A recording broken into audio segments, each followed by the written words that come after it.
கர்த்தருடைய பரிசுத்த நாமத்திற்கு ஸ்தோத்திரம் உண்டாவதாக. நாம் அனைவரும் தலையை தாழ்த்தி கர்த்தரோடு ஜெபிப்போமாக. கர்த்தாவே ஸ்தோத்திரம். ஆண்டவரே, இந்த வருடத்தில் முதல் மாதத்தை நாங்கள் நிறைவு செய்யவும், ஆண்டவரே, 2வது மாதத்தில் முதல் செவ்வாய்க்கிழமை ஆகிய இன்றைய தினம் இந்த கூடுகையை நீங்கள் நடத்தி தருகிறதற்காய் உமக்கு ஸ்தோத்திரம் அப்பா. அதற்காக நாங்கள் அனைவரும் ஒருமித்து கூட இந்த நல்ல நாளை நல்ல நேரத்தை எங்களுக்கு தந்து எங்களோடு இருந்து நடத்துகிறதற்காய் உமக்கு ஸ்தோத்திரம். ஆண்டவரே, இங்கே என்ன வார்த்தைகள் பேசணுமோ நீங்கள் பேசுங்கப்பா. ஆண்டவரே அப்பா, உம்முடைய நாமம் மகிமையடைய, உம்முடைய புகழ் உயர, ஆண்டவரே நீங்கள் என்னை பயன்படுத்தி நீங்கள் என்னோடு இருந்து பேசுங்க ஆண்டவரே. ஆமீன். இன்றைக்கு நமக்கு கர்த்தர் தந்திருக்கிற வசனம் உபாகமம் 28வது அதிகாரம் 1வது வசனம். இன்று நான் உனக்கு விதிக்கிற உன் தேவனாகிய கர்த்தருடைய கட்டளையின்படியெல்லாம் செய்ய நீ கவனமாய் இருக்கும்படிக்கு அவர் சத்தத்திற்கு உண்மையாய் செவி கொடுப்பாயானால் உன் தேவனாகிய கர்த்தர் பூமியில் உள்ள சகல ஜாதிகளிலும் உன்னை மேன்மையாக வைப்பார். உன் தேவனாகிய கர்த்தர் பூமியில் உள்ள சகல ஜாதிகளிலும் உன்னை மேன்மையாக வைப்பார் என்று நாம் வாசிக்கிறோம். அவர் மேன்மையாக வைக்க வேண்டும் என்று சொன்னால் அவருடைய கற்பனைக்கும் கட்டளைக்கும் கீழ்ப்படிந்து நானும் நீங்களும் வாழும்போதுதான் அவர் உங்களையும் என்னையும் மேன்மையாக வைப்பார். உபாகமம் 20 பகுதி என்று சொன்னால் இஸ்ரவேல் ஜனங்களை மோசே மூலம் கர்த்தர் வழிநடத்தி வந்து யோர்தான் நதி அருகில் சமமான சமவெளியில் மோவாப் தேசத்திலே 40வது வருடத்தில் 15வது மாதத்தில் இவர்கள் அங்கே தங்கி தாவரித்து கொண்டிருக்கும் போதுதான் மோசே பேசுகிறார். எகிப்திலிருந்து கிளம்பிய 20 வயதிற்கு மேலுள்ளவர்கள் எல்லாரும் இறந்து போய் புதிய ஜெனரேஷன் இங்கே நிற்கிறது. புதிய மக்கள் எகிப்திலிருந்து கிளம்பியதில் 20 வயதிற்கும் அதற்கு பின் பிறந்தவர்களும் தான் புதிய ஜெனரேஷன் தான் இங்கே காணப்படுகிறார்கள். புதிய ஜெனரேஷனுக்கு ஒன்றும் தெரியாது. ஆதலால் மோசே இவர்களோடு பேசுகிறார். 40வது வருடம் நிறைவேறும் செய்யும் தருவாயில் யோர்தான் நதிக்கு அருகில் சமமான வெளியிலே வாக்குத்தத்தம் பண்ணப்பட்ட கானான் தேசத்திற்கு யோர்தான் நதியை கடக்க வேண்டும். அதற்கு முன்னாக மோசே இவர்களோடு பேசுகிறார்.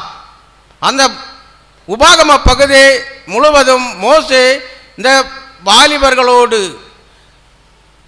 இந்த 20 வயதுக்கு மேற்பட்டவர்களோடு, எகிப்திலிருந்து கிளம்பிய 20 வயதுக்கு மேற்பட்டவர்களோடும் இந்த வனாந்தரத்தில் பிறந்தவர்களோடும் புதிய ஜெனரேஷன்களோடு மோசே பேசுகிறது தான் இந்த உபாகம பகுதி.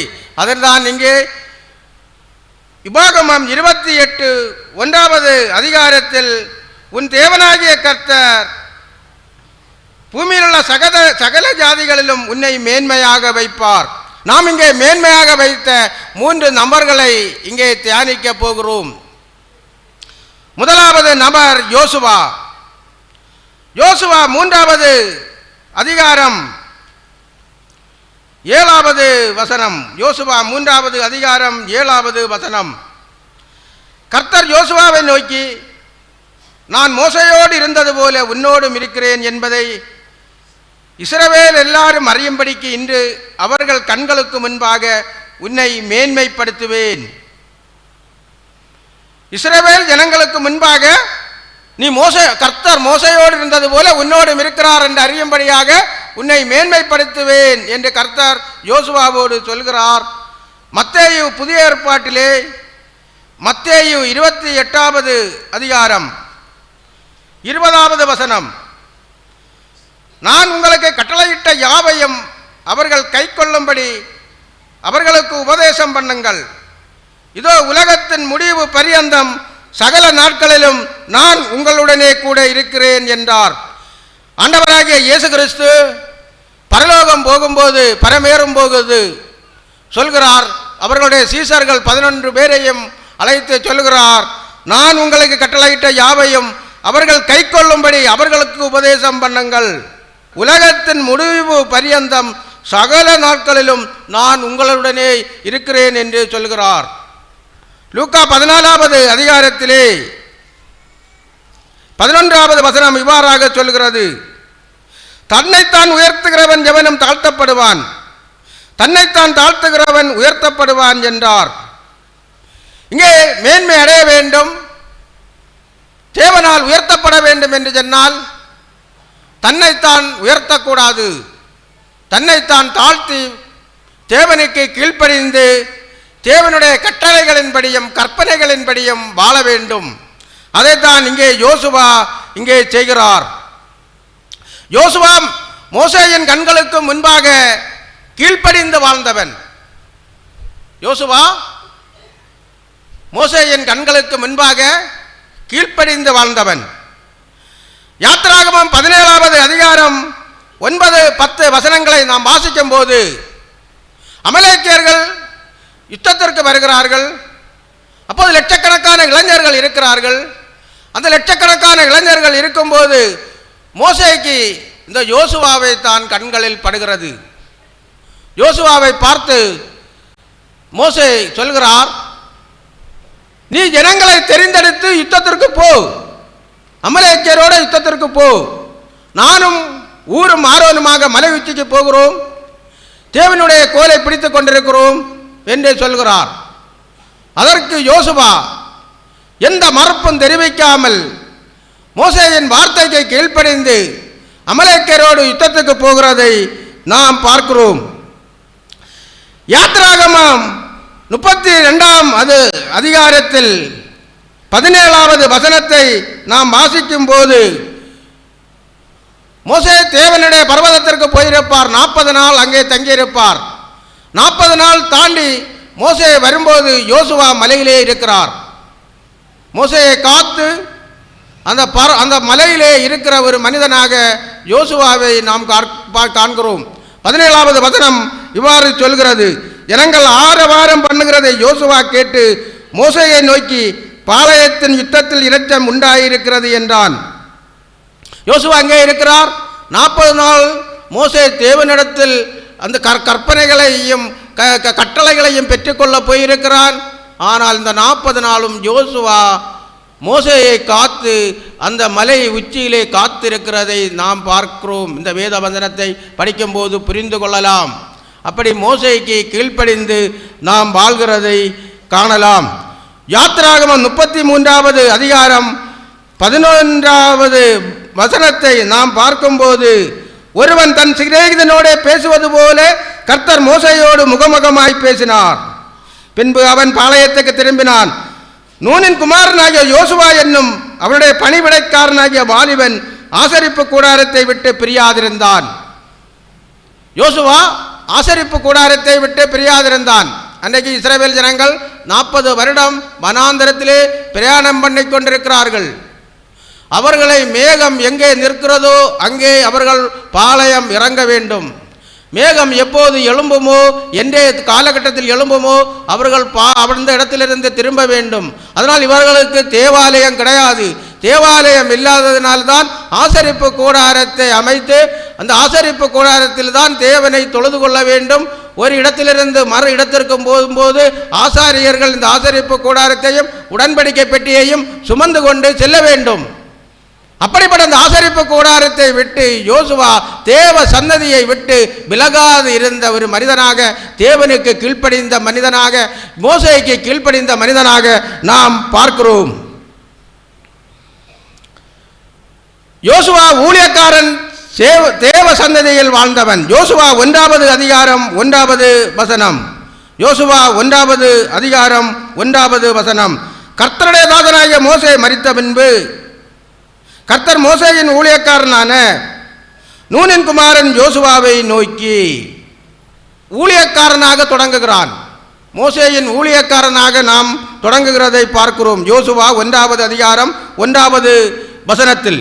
ஆனால் யோசுவா 24வது அதிகாரத்தில் 29வது வசனத்தை நாம் பார்க்கும்போது, இந்த காரியங்கள் நடந்த பின்பு நூனின் குமாரனாகிய யோசுவா என்னும் கர்த்தருடைய ஊழியக்காரன் 110 வயதுள்ளவனாய் மரணமடைந்தான்.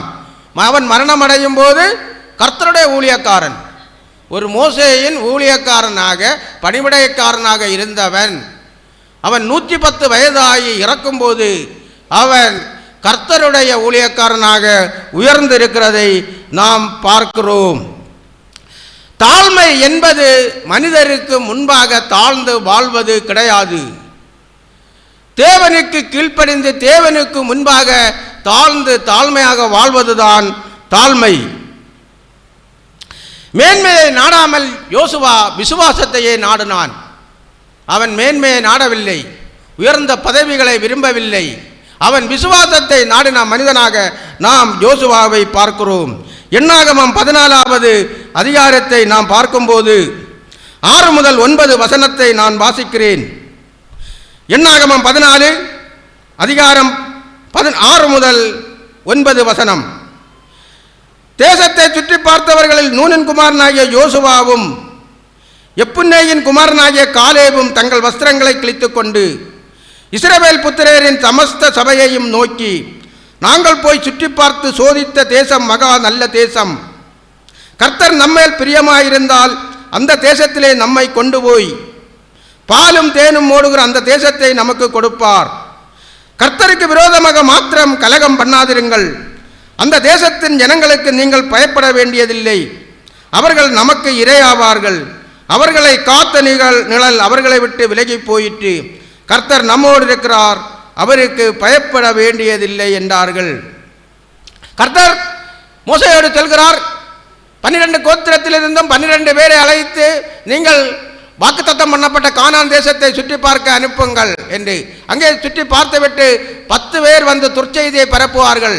அங்கே வாழ்கிறவர்கள் எல்லாம் நெட்டையானவர்கள், அரக்கர்கள். அவர்களிடத்தில் நான் வெட்டு கிளிகளைப் போல இருக்கிறோம், அவர்களிடத்தில் போய் யுத்தம் செய்து நம்மளால் ஜெயிக்க முடியாது, அங்கே வாழ முடியாது என்று இங்கே இஸ்ரவேல் ஜனங்களோடு துர்ச்செய்தியை பரப்பி இவர்கள் முழுவதும் அழுது பயந்து இருக்கிறார்கள். ஆனால் யோசுவாவோ வந்து சொல்கிறான், அந்த தேசம் நல்ல தேசம், அந்த தேசத்தில் நாம் அவர்களை மேற்கொண்டு நாம் அங்கே வாழலாம் என்று சொல்லி கர்த்தரின் வாக்குத்தத்தத்தை விசுவாசிக்கிறவனாக நாம் இந்த இடத்திலே வாசிக்கும் போது நாம் புரிந்து கொள்ளலாம். தேவனின் வாக்குத்தத்தத்தை விசுவாசித்தான். மோசே இறந்தபோது யோசுவா தலைவராக தானே முன்வரவில்லை. மோசே இறந்தபோது தலைவராக தானாக அவன் முன்வரவில்லை என்றும் நாம் பார்க்கிறோம். தேவன் அழைத்த போது வந்தார். யோசுவா 1வது அதிகாரம் 1-2 வசனங்கள். கர்த்தருடைய தாசராகிய மோசே மரித்த பின்பு கர்த்தர் மோசேயின் ஊழியக்காரன் நூனின் குமாரன் யோசுவாவை நோக்கி, என் தாசனாகிய மோசே மரித்து போனான். இப்பொழுது நீயும் இந்த இனங்கள் எல்லாரும் எழுந்து இந்த யோர்தானை கடந்து இஸ்ரவேல் புத்திரருக்கு நான் கொடுக்கும் தேசத்துக்கு போங்கள். 5வது வசனம். நீ உயிரோடு இருக்கும் நாளெல்லாம் ஒருவனும் உனக்கு முன்பாக எதிர்த்து நிற்பதில்லை. நான் மோசேயோடு இருந்தது போல உன்னோடும் இருப்பேன். நான் உன்னை விட்டு விலகுவதும் இல்லை, உன்னை கைவிடுவதும் இல்லை. 7வது வசனம். என் தாசனாகிய மோசே உனக்கு கற்பித்த நேம பிரமாணத்தின்படியெல்லாம் செய்ய கவனமாயிருக்க மாத்திரம் மிகவும் பலங்கொண்டு திடமனதாயிரு. நீ போகும் இடமெல்லாம் புத்திமானாய் நடந்து கொள்ளும்படிக்கு அதை விட்டு வலது இடதுபுறம் விலகாதிருப்பாயாக. இந்த நேம பிரமாண புஸ்தகம் உன் வாயை விட்டு பிரியாதிருப்பதாக. இதில் எழுதியிருக்கிறவைகளின் படியெல்லாம் நீ செய்ய கவனமாயிருக்கும்படி இரவும் பகலும் அதை தியானித்துக் கொண்டிருப்பாயாக. அப்பொழுது நீ உன் வழியை வாய்க்க பண்ணுவாய், அப்பொழுது புத்திமானே ஆயும் நடந்து கொள்ளுவாய். நான் உனக்கு கட்டளை இடவில்லையா? பலங்கொண்டு திட மனதாயிரு, திகையாதே, கலங்காதே. நீ போகும் இடமெல்லாம் நான் உன் தேவனாகிய கர்த்தர் உன்னோடே இருக்கிறார் என்றார். மோசே பெரிய ஒரு தலைவர். இந்த 30 லட்சம் ஜனங்களை வழிநடத்தி கொண்டிருக்கிறார். 30 லட்சம் ஜனங்களை தலைமை தாங்கி வழிநடத்துவது என்று சொல்வது சாதாரண காரியம் கிடையாது. இப்போது நமக்கு நவீன டெக்னாலஜிகள் எல்லாம் இருந்த போதும் எங்கேயாவது ஒரு கூட்டம் கூடும்போது அவர்களை கட்டுப்படுத்த போலீஸ் எவ்வளவு திணறுகிறது.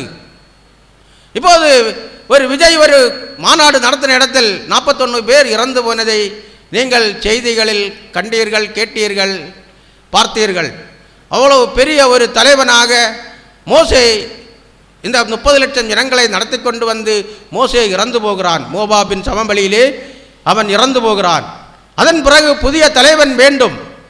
இந்த இனங்களை வழிநடத்த வாக்குத்தத்தம் பண்ணப்பட்ட கானான் தேசத்திற்கு வழிநடத்துவதற்காக புதிய தலைவன் வேண்டும்.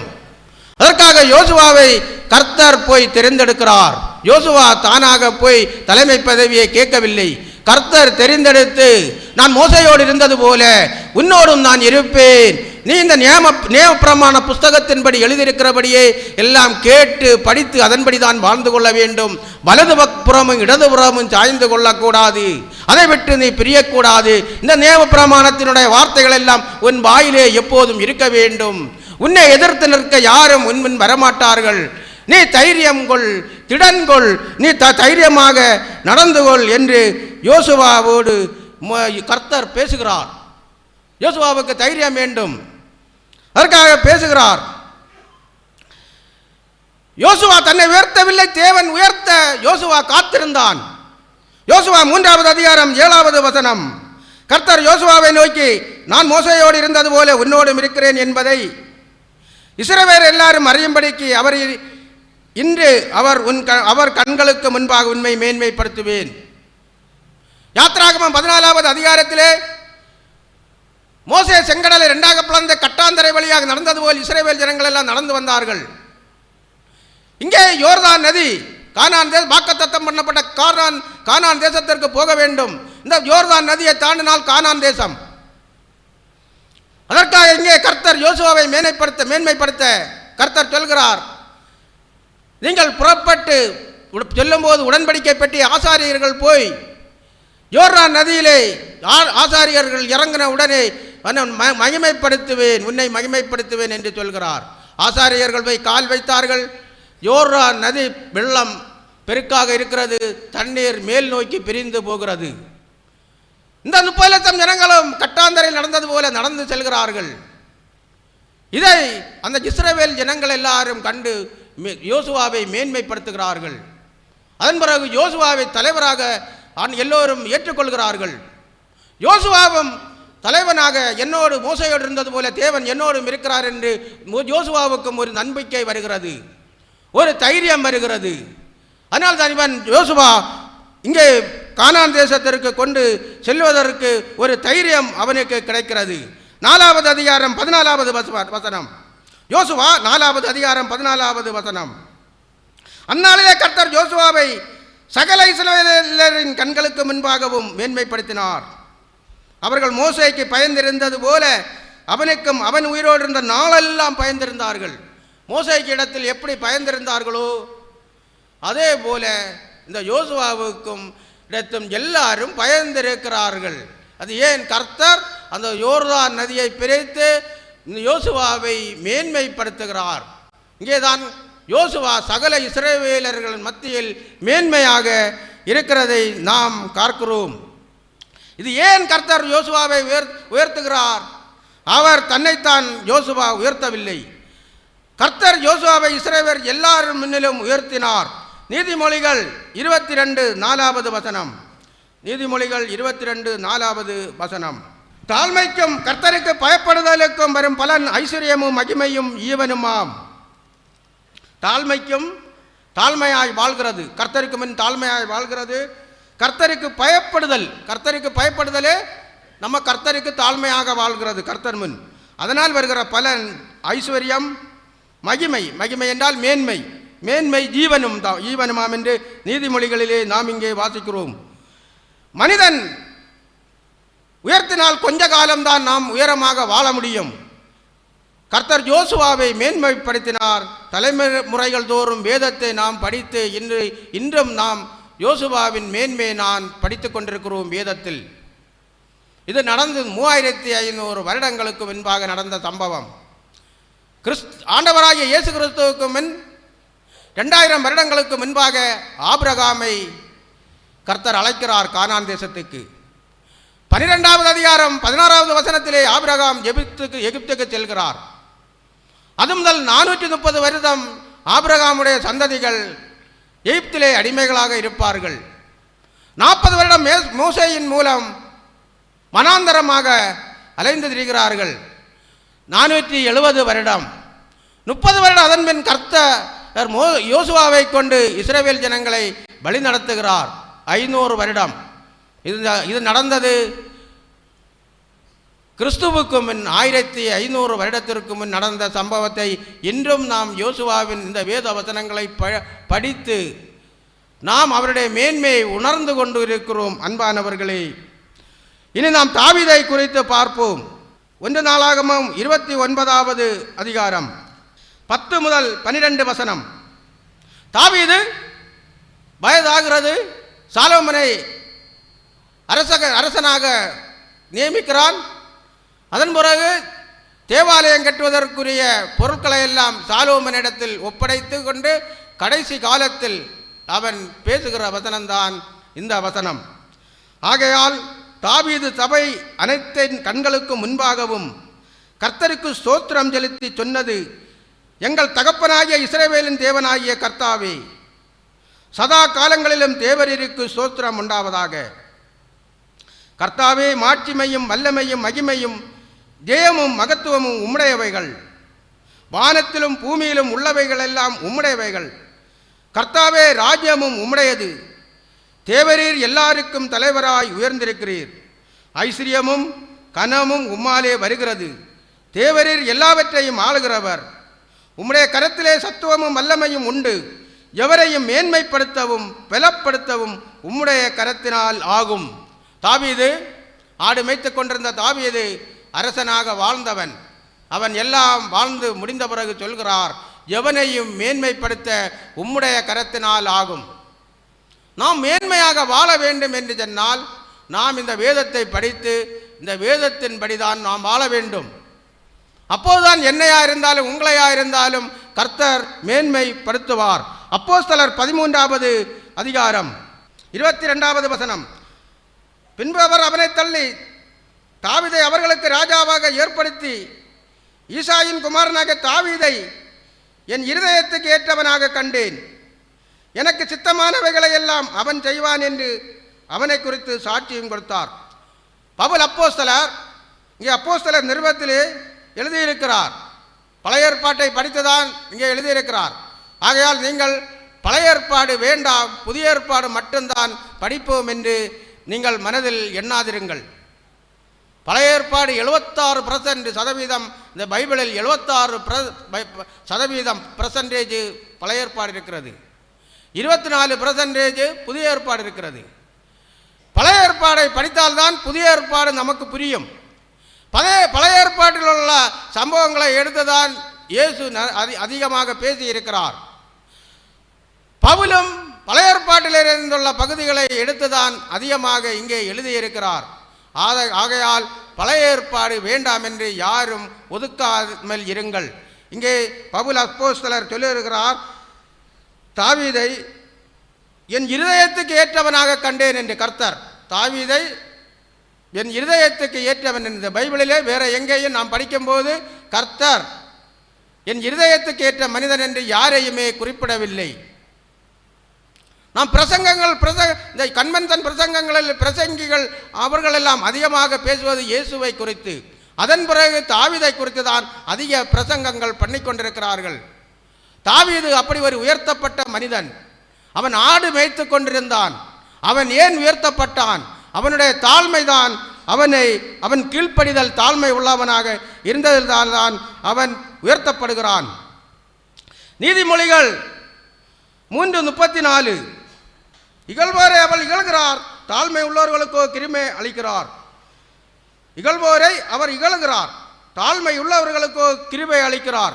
நாம் தாழ்மையோடு வாழ்ந்தால்தான் கிருபை. பிறரை நாம் இகழக்கூடாது, பிறரை பரிகாசம் பண்ணக்கூடாது. அது பிற்காலத்தில் நம்முடைய வாசல் படியில் தான் வரும். ஆனால் பிறரை பரிகாசம் பண்ணவோ, பிறரை நிந்திக்கவோ, பிறரை இகழவோ செய்யாமல் வாழ்ந்தால்தான் தேவனுக்கு பிரியமாக இருக்கும். தேவனுக்கு பிரியமாக வாழ வேண்டும், நமக்கு ஆசீர்வாதங்கள் வேண்டும் என்றுள்ளவர்கள் பிறரை யாரையும் இகழாமல், பிறரை பரிகாசம் பண்ணாமல், பிறரை நிந்திக்காமல் வாழும்போதுதான் ஆசீர்வாதம். அன்பானவர்களே, ஆகலால் தாழ்மை உள்ளவர்களுக்கோ கிருபை அளிக்கிறார். தாவீது தாழ்மை உள்ள மனிதனாக வாழ்கிறதை நாம் பார்ப்போம். 1 சாமுவேல் 16வது அதிகாரம் 13வது வசனம். அப்பொழுது சாமுவேல் தைலக்கொம்பை எடுத்து அவனை அவன் சகோதரர் நடுவிலே அபிஷேகம் பண்ணினான். அந்நாள் முதற்கொண்டு கர்த்தருடைய ஆவியானவர் தாவீதின் மேல் வந்து இறங்கியிருந்தார். 1 சாமுவேல் 16வது அதிகாரத்தை நாம் வாசிக்கும் போது அங்கே சாமுவேல் தீர்க்கதரிசியாக இருக்கிறார். சவுல் அங்கே அரசனாக இருக்கிறான். அந்த தேசத்திற்கு முதல் அரசன் சவுல். அப்போது கர்த்தர் சவுலை தள்ளிவிட்டு சவுலை அரசனாக்குறதற்கு மனஸ்தாபப்பட்டு சாமுவேலிடம் வந்து பேசுகிறார். நீ பெத்லகேமுக்கு செல்லு, ஈசாயின் வீட்டில் போய் அவனுடைய நான் காண்பிக்கும் மகனுக்கு நீ தைல கொம்பினால் அபிஷேகம் பண்ணு, தைல கொம்பை எடுத்துக்கொண்டு செல்லன்னு. அப்படியே இந்த சாமுவேல் பெத்லகேமுக்கு வந்து ஈசாயின் வீட்டுக்கு செல்வார். அப்போது அங்கே 7 பேர் இருப்பார்கள், 7 மகன்கள். ஒவ்வொருத்தராக வந்து கொண்டிருப்பார்கள். ஒவ்வொருவரும் வரும்போது இவன் கிடையாது, இவன் கிடையாது என்று கர்த்தர் சாமுவேலோடு பேசுவார். அப்போது சாமுவேலோடு பேசும்போது, நீயோ முகத்தை பார்க்கிறாய், நானோ இருதயத்தை பார்க்கிறேன். கர்த்தர் மனிதருடைய இருதயத்தை பார்க்கிறவர் என்று சொல்கிறார். அப்போதுதான் சாமுவேல் ஈசாயோடு கேட்பார், உனக்கு பிள்ளைகள் இவ்வளவும் தானா, வேற பிள்ளைகள் உண்டா என்று. அப்போது ஈசா சொல்லுவான், எனக்கு இனி ஒரு மகன் கடைசியில் உள்ளவன் இருக்கிறான், அவன் மனாந்தரத்திலே ஆடுகளை மேய்த்து கொண்டிருக்கிறான் என்று. நீ அவனை கூப்பிடு, அவன் வருவதற்கும் நான் சாப்பிட மாட்டேன் என்று சொல்கிறான் சாமுவேல் தீர்க்கதரிசி. ஈசா உடனே ஆள் அனுப்பி சாமுவேலை வரவழைக்கிறான். அவன் சிவந்த மேனியும் அழகிய கண்களும் அழகிய தோற்றமும் உடையவனாக இருக்கிறான். ஆனால் அவனை சகோதரர்கள் மத்தியின் தகப்பனார் முன்னிலையில் தைல கொம்பினாலே எண்ணெயால் ராஜாவாக இஸ்ரவேல் தேசத்தின் அடுத்த ராஜாவாக அபிஷேகம் பண்ணுகிறான். சகோதரர்கள் வெறுக்கிறார்கள், வீட்டில் உள்ளவர்கள் வெறுக்கிறார்கள். பெரிய ஒரு விருந்து வீட்டிலே நடக்கிறது. தாவீதை அழைக்கவில்லை. தாவீது ஆடு மேய்த்து கொண்டிருந்தவனாக இருக்கிறான். இங்கே இவர்கள் அனைவரும் தாவீதை வெறுத்து ஒதுக்குகிறதை நாம் பார்க்கிறோம். அவன் மேய்ப்பனாக இருந்த தாழ்மை, அவன் ஆடு மேய்த்து ஒரு மேய்ப்பனாக தாழ்மையாக இருந்த தாழ்மையை நாம் பார்க்கிறோம். 1 சாமுவேல் 17வது அதிகாரம் 34வது வசனம். தாவீது சவுலை பார்த்து, உம்முடைய அடியான் என் தகப்பனுடைய ஆடுகளை மேய்த்து கொண்டிருக்கிற போது ஒரு விசை ஒரு சிங்கமும் ஒரு விசை ஒரு கரடியும் வந்து மந்தையில் இருக்கிற ஒரு ஆட்டை பிடித்து கொண்டது. தாவீது ராஜாவிடத்தில் தாவீது அடுத்த ராஜா, அபிஷேகம் பண்ணியாச்சு, அவனை ராஜா, அவனுக்கு தெரியும் நான் அடுத்த ராஜா என்று தெரியும். இந்த ராஜாவாக அபிஷேகம் பண்ணின பிறகு அவனிடத்தில் பெருமை வரவில்லை. அவன் தாழ்மையாக போய் சவுலிடத்தில் பேசுகிறான். உம்முடைய அடியான் என்று சொல்கிறான். உம்முடைய அடியான். சவுலை பார்த்து, உம்முடைய அடியான் என் தகப்பனுடைய ஆடுகளை மேய்த்து கொண்டிருக்கிற போது ஒரு விசை ஒரு சிங்கமும் ஒரு விசை ஒரு கரடியும் வந்து மந்தையில் இருக்கிற ஒரு ஆட்டை பிடித்து கொண்டது. நான் அதை தொடர்ந்து போய் அதை அடித்து அதை அதன் வாய்க்கு தப்புவித்தேன். அது என்மேல் பாய்ந்தபோது நான் அதன் தாடியை பிடித்து அதை அடித்து கொண்டு போட்டேன். இவனுக்கு சிங்கத்தையும் கரடியையும் கொண்ட அனுபவம் இருக்கிறது. சிங்கத்தையும் கரடியையும் கொண்ட அனுபவம் இருக்கிறது. இவன் அரண்மனை ஆட்டுக்கூட்டத்தில் வாழ்ந்தவன். அரண்மனைகளில் மனித கண்களில் இல்லை. மனிதன் ஒதுக்கிய இடத்திலிருந்து இவனை அரசனாக கர்த்தர் நியமிக்கிறார். 1 சாமுவேல் 24வது அதிகாரம் 6வது வசனத்தை. அவன் தன் மனுஷரை பார்த்து, கர்த்தர் அபிஷேகம் பண்ணின என் ஆண்டவன் மேல் என் கையை போடும்படியான இப்படிப்பட்ட காரியத்தை நான் செய்யாதபடிக்கு கர்த்தர் என்னை காப்பாராக, அவர் கர்த்தரால் அபிஷேகம் பண்ணப்பட்டவர் என்று சொல்லி சவுல் இவனை துரத்தி கொண்டே இருக்கிறார். 3000 மிலிட்டரி வீரர்களை, இராணுவ வீரர்களையும் கொண்டு இந்த தாவீதை துரத்தி கொண்டே இருக்கிறான். ஏன் இவன் இனி அடுத்த அரசன் ஆகுவான் என்று சொல்லி துரத்தி கொண்டே இருக்கிறான். இப்போது எங்கேது என்றுள்ள இடத்தில் ஒரு குகையிலே தாவீதும் 400 பேர்களும் வாழ்ந்து கொண்டிருக்கிறார்கள். அப்போது சவுல் ஒரு மல ஜாதி கழிப்பதற்காக அந்த குகைக்குள்ளே நுழைந்து போகிறான். குகைக்குள்ளே நுழைந்து போனதும் ஆனால் எல்லோரும் கூட இருந்தவர்கள் சொல்கிறார்கள், இதுதான் நமக்கு சமயம், கர்த்தர் நம்மிடத்தில் கொண்டு வந்து தீர்த்திருக்கிறார், அவனை உடனே கொலை செய்ய வேண்டும் என்று எல்லோரும் அவன் கூட இருந்தவர்கள் தாவீதோடு சொல்ல, தாவீது ஒரு தொங்கலை மட்டும், துணியின் ஒரு தொங்கலை மட்டும் ஒரு வெட்டி எடுத்து, கர்த்தரால் அபிஷேகம் பட்டவனை நான் கொல்ல மாட்டேன், அந்த பாவம் அந்த பழி எனக்கு தேவையில்லை என்று சொல்லி சவுலோடு காண்பிக்கிறான். உங்களை நான் கொல்ல வேண்டும் என்று சொன்னால் இங்கே கொல்லலாம் என்று சொல்லி அங்கே காண்பிக்கிறார். ஆனால் எந்த இடத்திலும் 18 முறை தாவீதை கொலை செய்ய துரத்தி கொண்டிருக்கிற சவுல் இந்த குகைக்குள்ளே வந்தபோதும் தாவீது கொலை செய்யவில்லை. நாம் என்ன செய்வோம்? நாம் விரோதிகளை நாம் எப்போது அழிந்து போவார்கள் என்று நாம் தினசரி நினைத்து நாம் ஜெபிக்கிற ஆட்களும் உண்டு. விரோதிகளை நமக்கு ஒரு தவறு செய்திருப்பார்கள், ஒரு தீமை செய்திருப்பார்கள், அவர்களுக்காக நாம் ஜெபிப்போம், அவர்கள் அழிந்து போக வேண்டும், அவர்கள் அழிந்து போக வேண்டும் என்று. அப்படி ஜெபிக்கக்கூடாது அன்பானவர்களே. அது கர்த்தருடைய ஆசீர்வாதங்கள், நமக்கு வருகிற ஆசீர்வாதங்கள் தடைபடும். அவர்களுக்கு வேண்டி நாம் ஜெபிக்க வேண்டும், நாம் கர்த்தருக்காக காத்திருக்க வேண்டும். அப்படிதான் இந்த தாவீது அரசன் ஆகிற வரைக்கும் பொறுமையோடு காத்திருக்கிறான். இல்லை என்று சொன்னால் ஒரு கோலியாத்தை கொலை பண்ணுகிறவன், இஸ்ரவேல் தேசத்திலே யாராலையும் கொலை பண்ணாத கோலியாத்து, சவுல் பயந்து கொண்டிருக்கிறான். சவுலின் இராணுவ வீரர்கள் தினசரி அங்கே அந்த ஏலா என்றுள்ள பள்ளத்தாக்கிலே அங்கே கலங்கி கொண்டிருக்கிறார்கள். இந்த கோலியாத்து தினசரி நித்தம் வந்து கொக்கரிப்பான். வெண்கல சீரான உடைகளை, வெண்கலத்தினாலான கவசத்தை போட்டுக்கொண்டு வந்து அவன் வந்து 10 அடிக்கு மேலானவன். அவன் ஒரு அரக்கன், பெலிஸ்தியரோடு வந்து யுத்தம் பண்ண வரும்போது, என்னிடத்தில் யாராவது உங்கள் ஒற்றைக்கு வந்து யுத்தம் பண்ண வருவீர்களா என்று. அப்போதுதான் தாவீது போகிறான். சகோதரர்கள் அங்கே 3 பேர் இராணுவத்தில் வேலை பார்க்கிறார்கள், சவுலின் இராணுவத்தில். அவர்களுக்கு உணவு கொடுக்க சவுல் ஈசா அனுப்புகிறார். அவன் அன்று வேலைக்காரரிடத்தில் ஆடுகளை மேய்ப்பதற்காக ஆடுகளை ஒப்படைத்துவிட்டு இவன் சகோதரர்களுக்கு உணவு கொடுக்க போகிறான். அன்றே தினம் இதே கோலியாத்து இதையே தான் பேசுகிறான். என்னிடத்தில் யாராவது ஒற்றைக்கு வந்து என்னை நீங்கள் கொலை பண்ணுங்கள், என்னை தோற்கடியுங்கள், என்னை தோற்கடித்தால் நாங்கள் உங்களுக்கு வேலை செய்கிறோம், நான் தோற்கடித்தால் நீங்கள் எங்களுக்கு வேலை செய்யுங்கள் என்று சொல்லி அங்கே நாம் அந்த வேத பகுதிகளை படிக்கும்போது தெரிந்து கொள்ள முடிகிறது. அந்த மாதிரிப்பட்ட ஒரு தாவீது, கோலியாத்தை ஒரு கூழாங்கல்லால் கொன்ற தாவீது இந்த சவுலை கொல்ல எவ்வளவு நேரமாகும்? 18 முறை தாவீதை கொலை பண்ண இந்த சவுல் துரத்தி கொண்டே இருக்கிறான். ஆனால் தாவீது அவனை கொல்வதற்கு வாய்ப்பு கிடைத்த போதும் கொலை பண்ணவில்லை. அவன் கர்த்தருக்கு பயந்து, கர்த்தருக்கு பிரியமாக, கர்த்தரின் இருதயத்துக்கு ஏற்ற மனிதனாக வாழ்கிறதை நாம் பார்க்கிறோம். தேவனின் நேரத்திற்கு காத்திருந்தான். சங்கீதம் 32வது அதிகாரம் 5வது வசனம்.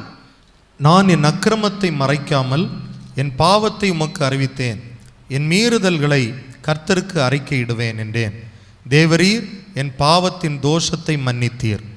நான் என் அக்கிரமத்தை மறைக்காமல் என் பாவத்தை உமக்கு அறிவித்தேன். அவனுடைய அக்கிரமத்தை அவன் மறைக்கவில்லை.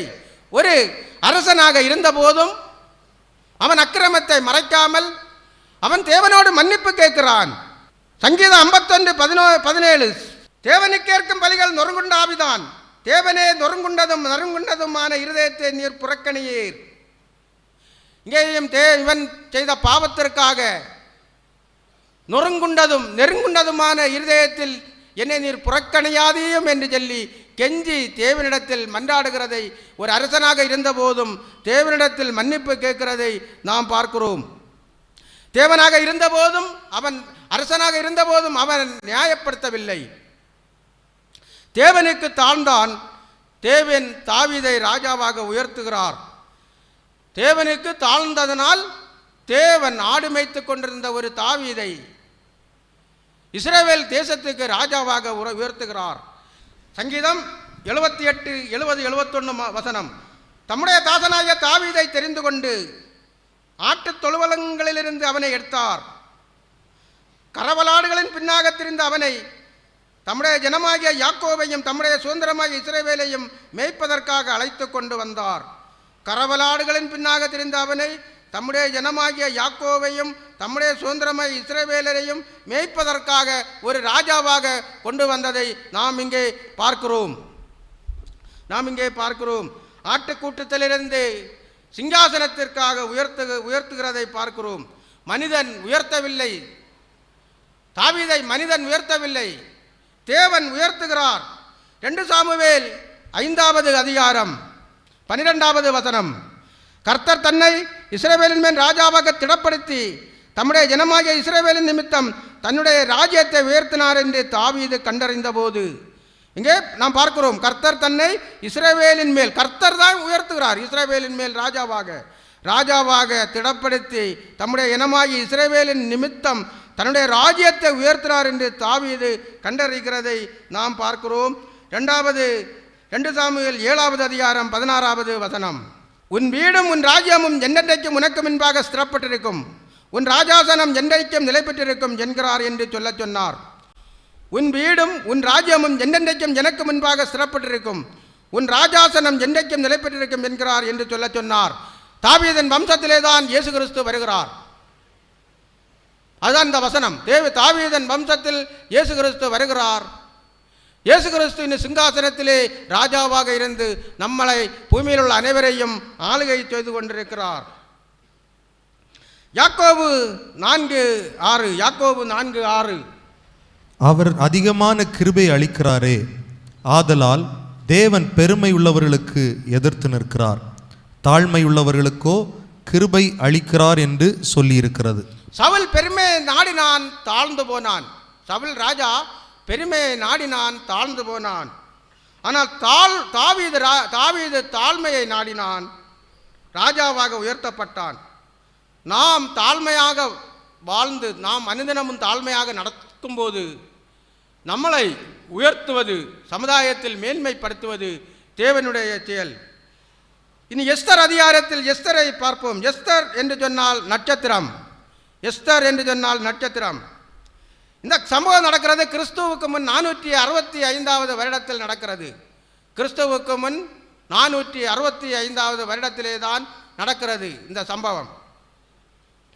எஸ்தர் 1:1 இந்து தேசம் முதல் எத்தியோப்பியா தேசம் வரைக்கும் உள்ள 127 நாடுகளையும் அரசாண்ட அகாஸ்வேருவின் நாட்களிலே சம்பவித்தது.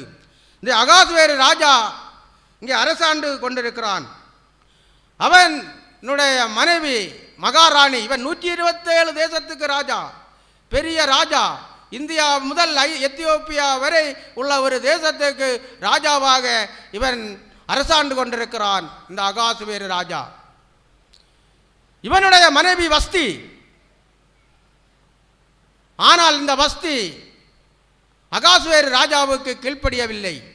ஒரு விருந்து வைத்து ஒரு நாள் வஸ்தியை அழைத்த போது அவள் வரவில்லை. எல்லா தேசத்தில் உள்ள பெரியோர்களுக்கும் அதிகாரிகளுக்கும் அவளை காட்ட வேண்டும், அவளுடைய அழகை காட்ட வேண்டும் என்று அவன் விரும்பி இந்த வஸ்தியை அழைக்கிறான். வஸ்தி வரவில்லை. இந்த ராஜாவுக்கு கோபம் வந்தது. அவளை மனைவி ஸ்தானத்திலிருந்து விலக்குகிறான். அவள் கீழ்ப்படியவில்லை. கீழ்ப்படியாததனால் நமக்கு அநேக ஆசீர்வாதங்கள் தடை வரும். தேவனுக்கு கீழ்ப்படியாததனால் ஆசீர்வாதங்கள் தடை வருகிறது. அன்பானவர்களே, அந்த வஸ்தி கீழ்ப்படியவில்லை. அவள் மகாராணி ஸ்தானத்திலிருந்து விலக்கப்படுகிறாள். நாமும் வேலை செய்கிற இடத்திற்கு, அந்த வேலை செய்கிற அதிகாரிகளுக்கு நாம் கீழ்ப்படிய வேண்டும். முதலாளிக்கு நாம் கீழ்ப்படிய வேண்டும். பிள்ளைகள் பெற்றோர்களுக்கு கீழ்ப்படிய வேண்டும். மனைவிகள் புருஷர்களுக்கு கீழ்ப்படிய வேண்டும். அப்போதுதான் ஆசீர்வாதங்கள் வரும். இந்த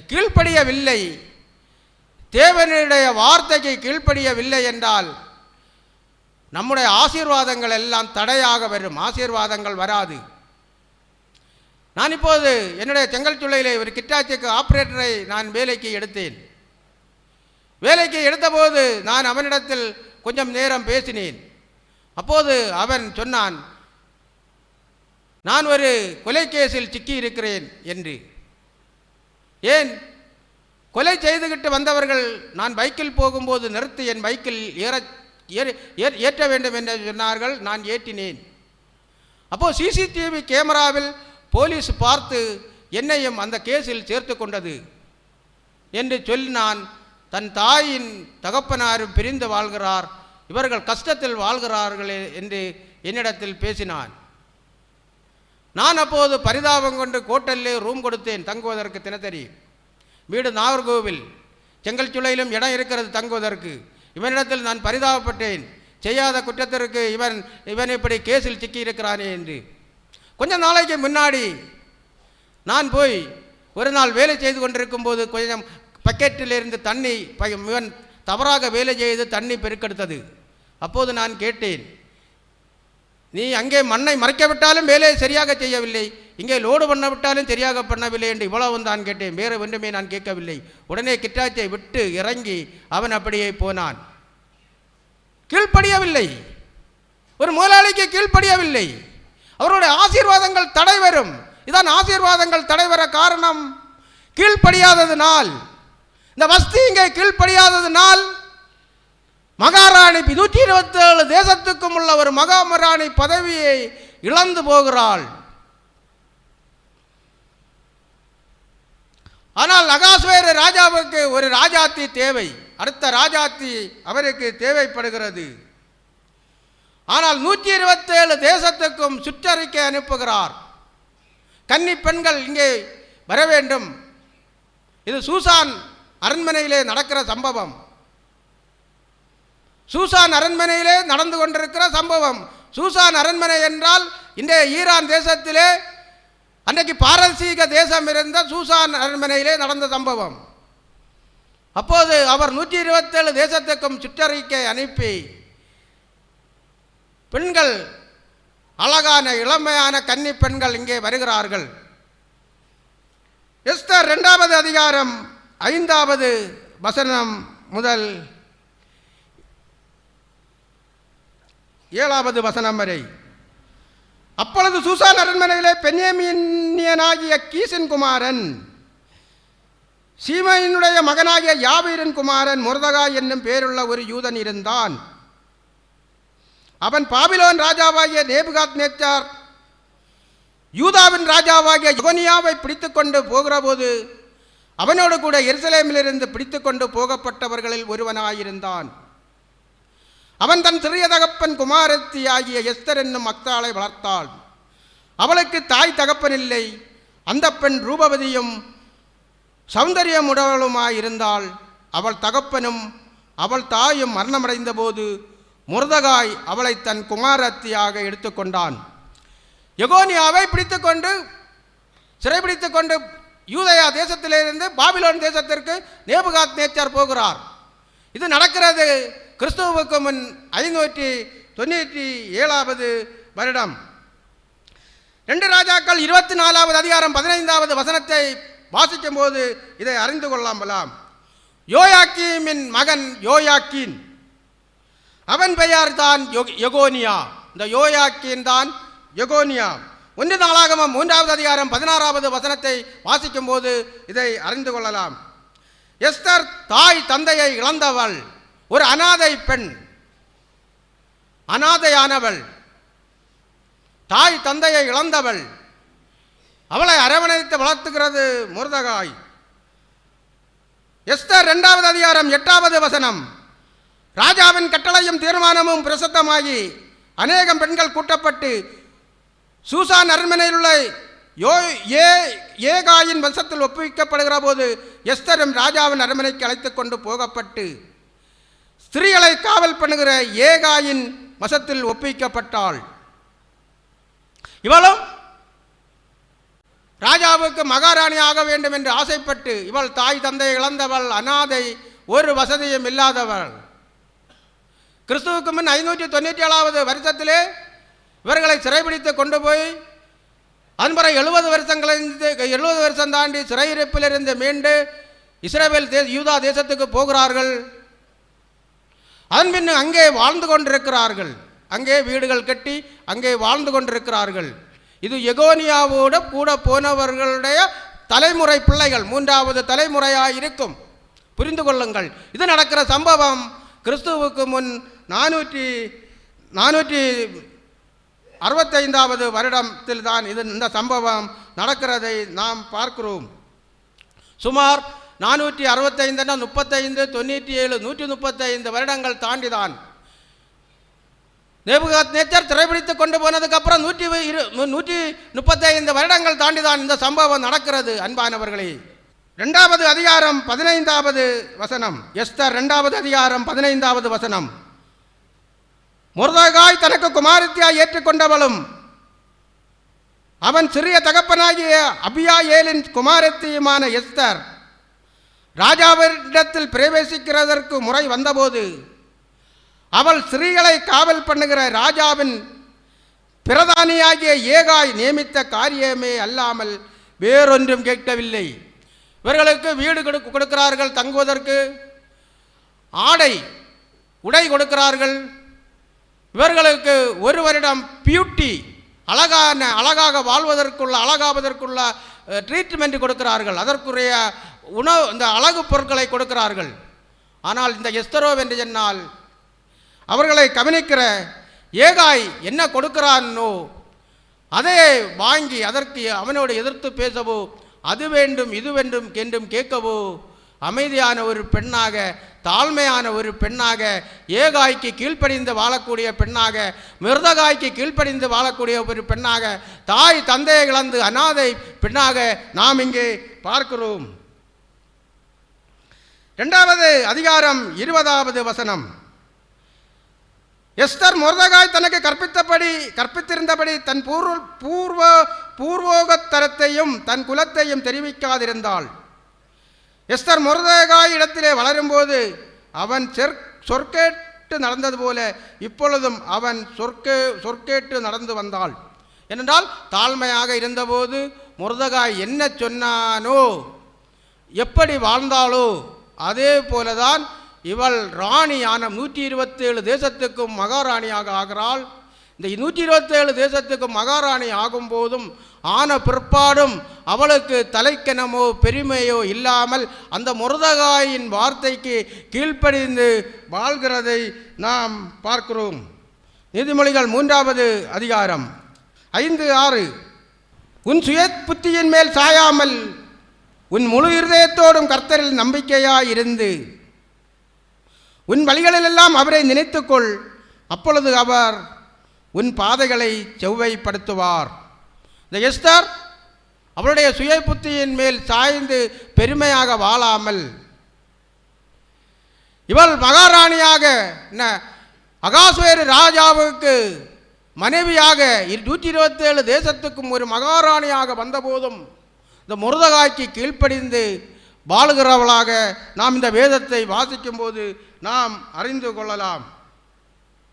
எஸ்தர் 2வது அதிகாரம் 16 முதல் 18 வரை. அப்படியே எஸ்தர் ராஜாவாகிய அகாஸ்வேரு அரசாளுகிற 7ஆம் வருஷம் தேபேத் மாதமாகிய 10ஆம் மாதத்திலே ராஜாவினிடத்தில் அரண்மனைக்கு அழைத்து கொண்டு போகப்பட்டாள். ராஜா சகல ஸ்திரீகளை பார்க்கலும் எஸ்தர் மேல் அன்பு வைத்தான். சகல கன்னிகைகளை பார்க்கலும் அவளுக்கு அவன் சமூகத்தில் அதிக தயையும் பட்சமும் கிடைத்தது. ஆகையால் அவன் ராஜா கிரீடத்தை அவள் சிரசின் மேல் வைத்து அவளை வஸ்தியின் சாணத்திலே பட்டத்து ஸ்திரீயாக்கினான்.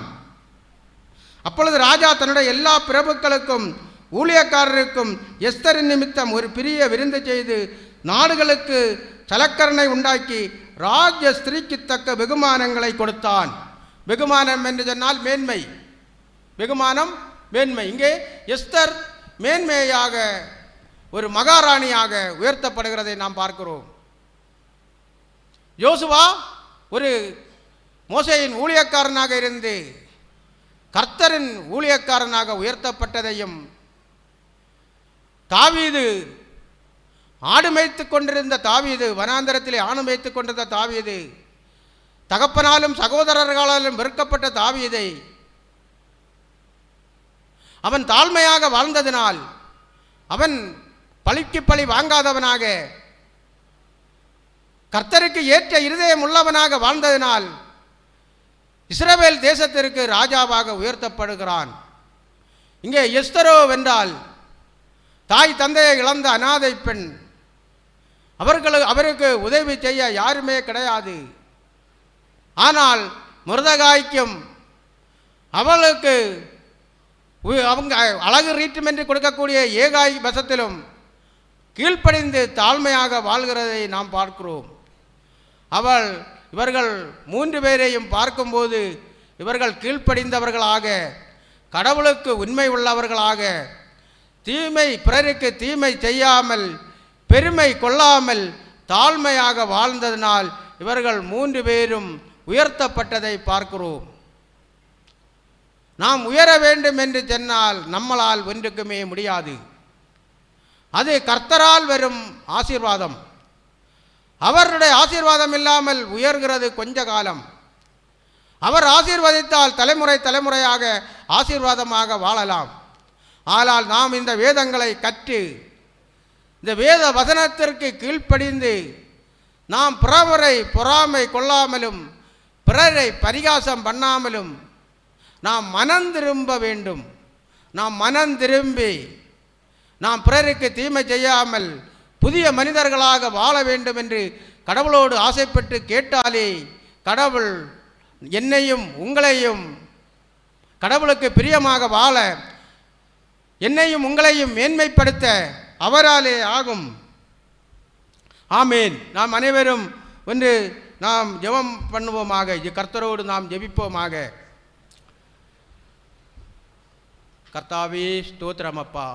ஆண்டவரே, இந்த மாதத்திலும் முதல் செவ்வாய்க்கிழமை இந்த கூடுகையை நடத்தி தந்ததற்காய், உங்க மேன்மை உயர கிருபை செய்ததற்காய் உமக்கு ஸ்தோத்திரம் அப்பா.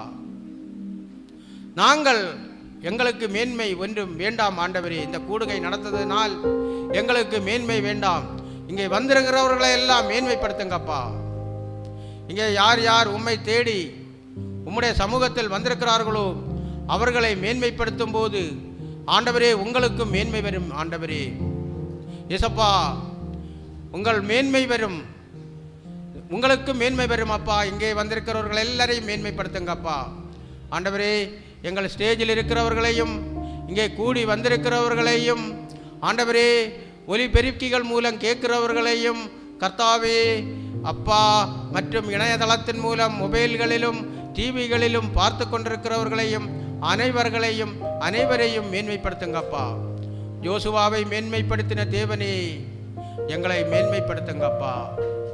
ஆண்டவரே, இந்த இடத்தில் டிவைன்ஸ் மினிஸ்ட்ரியை நீங்கள் நடத்தி தருகிறீர்கள். இது நீங்கள் நடத்துகிறது அப்பா, நான் நடத்துகிறது அல்ல. என்னால் ஒரு வார்த்தையும் பேச முடியாது. நீங்கள் யோசுவாவையும் தாவீதையும் எஸ்தரையும் பயன்படுத்தியது போல என்னையும் பயன்படுத்துகிறதற்காய் உமக்கு ஸ்தோத்திரம் ஆண்டவரே. கர்த்தாவே, யோசுவாவை எப்படி மேன்மைப்படுத்தினீரோ, தாவீதை எப்படி மேன்மைப்படுத்தினீரோ, எஸ்தரை எப்படி மேன்மைப்படுத்தினீரோ, ஆண்டவரே எங்களையும் மேன்மைப்படுத்துங்கப்பா. ஆண்டவரே, அதற்காக எங்களை தகுதிப்படுத்துங்கப்பா. ஆண்டவரே, எங்களையும் உமக்கு பிரியமாக உம்முடைய சித்தத்தின்படி வாழ எங்களை தகுதிப்படுத்துங்கப்பா. உம்மால் கூடும் ஆண்டவரே, உம்மால் கூடாதது எதுவும் இல்லை அப்பா. நீர் பெரியவர் அப்பா, உம்மால் கூடாது எதுவும் இல்லை அப்பா. நாங்கள் ஒன்றாக கூடி நாங்கள் துதிக்கிறோம் அப்பா, உம்மை ஸ்தோத்தரிக்கிறோம் அப்பா, உம்மை துதிக்கிறோம், உம்மை ஸ்தோத்தரிக்கிறோம், உம்மை புகழுகிறோம் தேவனே.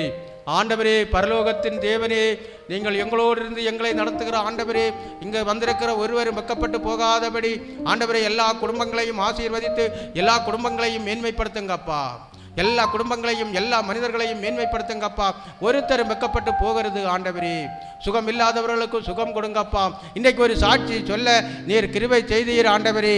இன்னும் சாட்சிகள் இங்கே எழும்ப ஆண்டவரே உம்மை முழுவதும் விசுவாசிக்க அவர்களுக்கு ஒரு நன்மை கிடைக்கும் போது இங்கே வந்து ஆண்டவரே சாட்சி சொல்லவும் ஆண்டவரே கிருபை உள்ளத்தில் கிரியை செய்யுங்கப்பா. அவர்கள் சாட்சி சொல்ல கிருபை செய்யுங்கப்பா. ஒரு நன்மை தேவன் தந்தால் அதை நாம் சாட்சியாக சொல்லி தேவனை புகழ்ந்து பேசும்போது அடுத்த ஆசீர்வாதங்களும் கிடைக்கும் என்று இவர்களுக்கு ஆண்டவரை எல்லாருக்கும் எங்களுக்கு புரியும்படி எங்களுக்கு இருதயத்தில் கிரியை செய்யுங்கப்பா. அப்பா நீர் பெரியவர் பெரியவர். உம்மை ஸ்தோத்தரிக்கிறோம் ஆண்டவரே, உம்மை துதிக்கிறோம் ஆண்டவரே, உம்மை புகழுகிறோம் ஆண்டவரே. இங்கே வந்திருக்கிறவர் எல்லாரையும் எல்லா குடும்பங்களையும் ஆசீர்வதித்து எல்லா பிள்ளைகளையும் சந்ததிகளையும் ஆசீர்வதிங்கப்பா. அவர்கள் தொழில் செய்கிற எல்லா தொழில்களையும் எங்கள் தொழில்களையும் ஆசீர்வதித்து எங்கள் பிள்ளைகளையும் ஆசீர்வதித்து இங்கே வந்திருக்கிற அனைவரையும் அனைவர் குடும்பத்தையும் ஆசீர்வதிங்கப்பா. அடுத்த மாதத்திலும் ஆண்டவரே 3ஆம் தேதி கூடுகையை நல்ல முறைக்கு நடத்தி தந்து ஆண்டவரே நன்மையாக நடத்தி தந்து ஆண்டவரே உதவுங்கப்பா. ஆண்டவரை எல்லாரையும் மேன்மைப்படுத்தி எல்லாருக்கும் கிருபை செய்து எல்லாருக்கும் நன்மை செய்து எல்லாரையும் ஆசீர்வதிங்கப்பா. ஒரு தரம் வெட்கப்பட்டு போகிறதாப்பா, ஒருவரும் வெட்கப்பட்டு போகுது. இந்த பிரேயர் சென்டருக்கு நாங்கள் போனோம். கடந்த மாதம் எங்களுக்கு எல்லா நன்மைகளை தந்து எங்களை நன்மையாய் நடத்தினார் என்று எல்லாரும் மனதில் நினைத்து கொள்ளவும் இங்கே சாட்சிகள் எழும்பவும் எல்லா நன்மைகளையும் செய்யுங்கப்பா. இந்த கூடுகை முடிந்தவுடன் எல்லோரும் பத்திரமாக வீடுகளுக்கு போய் சேரவும் அவர்கள் சுகமாக வாழவும் எல்லா நன்மைகளையும் தந்து உதவுங்கப்பா. மீட்பர் இயேசுவின் மூலம் ஜெபங்கேளும் நல்ல பிதாவே, ஆமீன்.